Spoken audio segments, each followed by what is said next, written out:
ल त बाबु फोन गर्न नभुल्नुहोस् आमाले पिर मान्छिन् मरुभूमि बालुवामा सपनाको खेती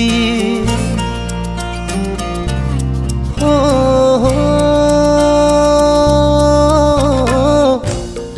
लागि आमा राम्रोसँग जा है पुग्ने बित्तिकै खबर गरेस् यहाँको केही पिर गर्नु पर्दैन है ल बाबु सिँचाइ हुँदै बगेको छ पसिनाको नदी आँखै भरि उनकै तस्बिर मनमा रोदी मादल आँखै भरि उनकै तस्बिर मनमा रोदी मादल